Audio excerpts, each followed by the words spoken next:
আজকে সকালবেলা উঠে মেয়ের বিছানাটা মানে ঠিক করে দিচ্ছি আর কি। মেয়ে কোচিংয়ে চলে গেছে, সেই জন্য মেয়ের বিছানাটা ঠিক করে দিচ্ছি। তো এই তো আগে বালিশগুলো উঠিয়ে নিলাম, এখন বিছানাটা জেড়ে জুড়ে তারপরও ভালো করে আবার বিছানাটা করে নিব আর কি। তো এটা তো আমাদের প্রতিদিনের কাজ, তাই না? প্রত্যেক গৃহিণী সকালবেলা এই কাজগুলো করতে হয়। বিছানাপত্র সবগুলো তুলে তারপরে অন্যান্য কাজগুলো করতে হয় আর কি। আসসালামু আলাইকুম। দেশ বিদেশ কাছে দূরে যেখান থেকে আমার ভিডিওটা দেখছেন সবাইকে জানাই আন্তরিক ভালোবাসা ও শুভেচ্ছা। আপনাদের মাঝে আবারও চলে আসলাম নতুন একটা ভিডিও নিয়ে। আশা করি আপনাদের কাছে ভালো লাগবে। ভালো লাগলে অবশ্যই আমার ভিডিওতে একটা লাইক দিয়ে দিবেন, আর খুব বেশি ভালো লাগলে আমার চ্যানেলটা সাবস্ক্রাইব করে দিবেন। আর যারা যারা এই কাজটি অলরেডি করে ফেলেছেন তাদেরকে আমার মন থেকে জানাই অসংখ্য ধন্যবাদ। তো এই তো বিছানাটা ফিটে এখন সুন্দর করে বিছানাটা আবার করে নিচ্ছি আর কি। তো এইভাবে প্রত্যেকটা বিছনা আমি সকালবেলা করে নিই।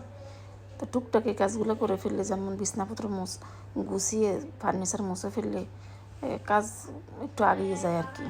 তো সকালবেলা এটা আমি প্রত্যেক দিন আগে এগুলো করি, তারপরে অন্যান্য কাজে যাই আর কি।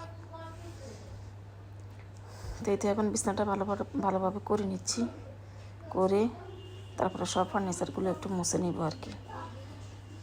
তো প্রতিদিন ফার্নিচার মোছার মধ্যে মানে আলাদা একটা সৌন্দর্যতা থাকে আর কি। তো এই তো বিছনাটা করা হয়ে গেছে। তো কালকে তো ফাইনাল খেলা গেল। আমার মেয়ে ছেলের বউয়েরা রাত্রে আর ঘুমায়নি, তো এরা খেলা দেখার জন্য বসে আছে আর কি, এক ফোঁটাও ঘুমায়নি। তো সকালে এরা অনেকক্ষণ ঘুমাইছে আর কি, যেহেতু রাত্রে খেলা দেখছে। তো কালকের খেলাটা মানে আমি দেখছি, অল্প দেখছি, আমার শরীরে একটু বেশি খারাপ ছিল, সেই জন্য আমি দেখতে পারিনি। আধা ঘন্টার মতো দেখে চলে আসছি আর কি। তো ভালো লাগছে, মোটামুটি খারাপ লাগেনি। অনেকেই দেখি কান্নাকাটি করে আর্জেন্টিনার জন্য, আর্জেন্টিনা হেরে গেছে সেই জন্য। আর্জেন্টিনা হেরে গেলেও মানে স্পেন জিতেছে, এটাও একটা আনন্দের বিষয়। কারণ স্পেনের একটা খেলোয়াড় ফিলিস্তিনিদের পতাকা উড়ালো, তারপরে আবার নেতানিয়াহু এটার কড়া জবাব দিল। তো সব কিছু মিলিয়ে আমার কেন জানি স্পেন জিতেছে, সেই জন্য আমার একদম অনেক বেশি খুশি লাগছে আর কি। তো আমার ছেলে আবার প্রত্যেকটা খেলা দেখছে, মিস করেনি। তো ও আবার কড়াভাবে আর্জেন্টিনার সাপোর্টার। তো ওকে জিজ্ঞেস করলাম আর কি, আজকে কেমন লাগতেছে, ফাইনালে স্পেন চলে গেল চ্যাম্পিয়নে। তো আমার ছেলে আবার বলতেছে যে ছোটো ভাইদেরকে মাঝে মধ্যে ছাড় দিতে হয়। আমি কি তাই নাকি? তারা তো মানে স্পেনে এত ভালো খেলছে, আমার মনে হয় জানি আর্জেন্টিনা বলে পায়নি। আর আর্জেন্টিনা শুধু চাপে ছিল, ওদের কাছে বলে যায়নি, আমার কাছে এমন মনে হলো আর কি। আর ওরা 3টা হলুদ কার্ড, একটা লাল কার্ড পেয়ে গেছে, এটাও শুনলাম। আমি আসলে পুরো খেলা দেখিনি, পরে শুনছি আর কি। তো ওরা কীরকম চাপে ছিল।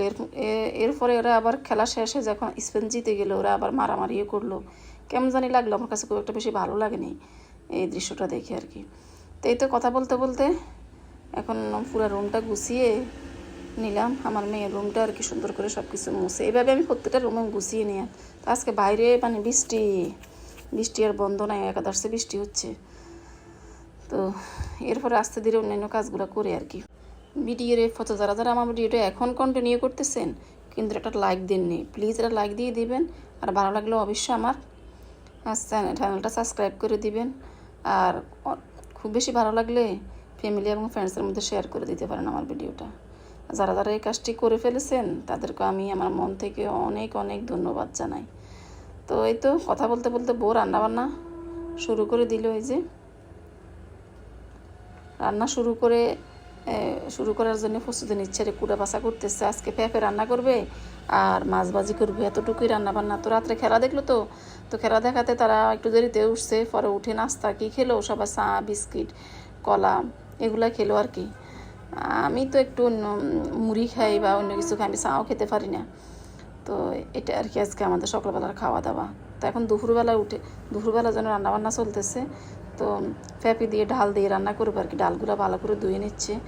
তো এখন মাছগুলো ভেজে নেবে। মাছ আমরা আলাদা ভাজি করবো, আর পেঁপে নিরামিষ রান্না করবো ডাল দিয়ে।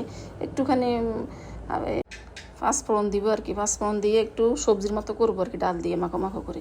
তো এইটা আবার রুটি দিয়ে খাওয়া যায়, ভাত দিয়ে খাওয়া যায়। এটা আমার হাজব্যান্ডও পছন্দ করে, আমার মেয়ে তো অনেক বেশি পছন্দ করে। ও আবার মাছ দিয়ে কোনো সবজি রান্না করলে খেতে চায় না, মাছ আলাদা রান্না করতে হয় এই আর কি। আমার ছেলে মেয়ের তো একদম অন্যরকম খাওয়া দাওয়া সিস্টেম, ওরা মাছের বুনা ছাড়া তরকারি মাছ খুব একটা বেশি খায় না। তো এই তো এখন মশলা কষাচ্ছে, মশলা কষিয়ে তারপরে ডাল আর ফেফেগুলো দিয়ে দিবে আর কি।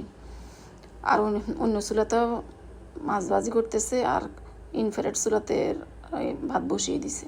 তো তিন চুলা তিনটা বসিয়ে দিচ্ছে, খুব একটা বেশি সময় লাগবে না, হয়ে যাবে। তো রান্না আমি পুরো ডিটেলস শেয়ার করি নেই, মানে পুরো শেয়ার করতে গেলে তো অনেক বেশি বড় হয়ে যাবে, সেই জন্য চেষ্টা করি যে ভিডিওটা ছোটো করি দেওয়ার জন্য, যাতে আপনারা ফুল ওয়াচ করেন।